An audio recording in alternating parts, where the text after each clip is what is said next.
Alors bonsoir. Présentement, on est mardi attendez le 25. Le 25 décembre. Et le son n'est pas très bon, mais vous pouvez quelque part euh, choisir des sous-titres, d'accord?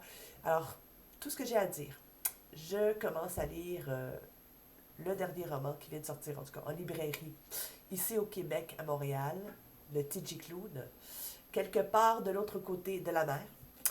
C'est l'histoire d'un gars qui revient dans son patelin des, des années plus tard, d'accord? Et comment je dirais, il a eu une mauvaise expérience dans sa jeunesse, dans cet endroit-là. C'est un endroit un peu magique.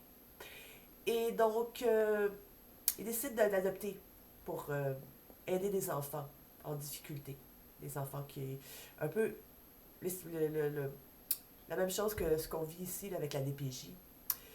Donc, il décide de leur venir en aide à certains, puis d'en adopter quelques-uns dans son ancienne maison qu'il va rénover. Ça, c'est vraiment le début, hein. Je suis vraiment comme au tout début.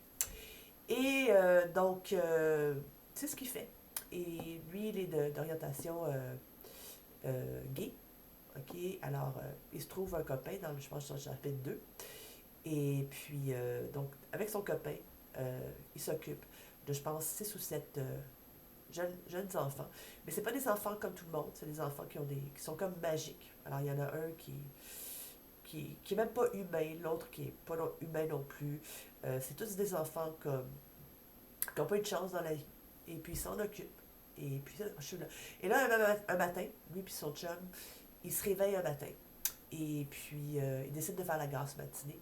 Ils se réveillent pas, en fait, ils font la grasse matinée. Puis ils se réveillent un matin, après la grasse matinée, oui, où là, les enfants, il y en a une partie qui ont disparu. Là, ils capotent, ils capotent, ils capotent. Et puis là, il va à la recherche des enfants. Puis les enfants reviennent à la maison par la suite. Ils sont en train de s'amuser, faire de la cuisine, et tout ça. Puis ça papote. C'est super agréable, c'est cute, c'est smooth, ça va de soi. C'est vraiment comme une bonne lecture, je vous le recommande fortement. C'est un gars qui écrit tout le temps des choses un peu spéciales, un peu particulières. Il n'a pas peur des tabous, de, je vous recommande. C'est de Saxus, la maison d'édition. Alors, si jamais, comme je vous dis, vous entendez pas, je pense qu'il y a une façon d'avoir des sous-titres ici.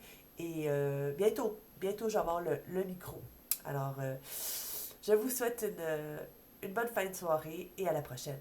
Au revoir.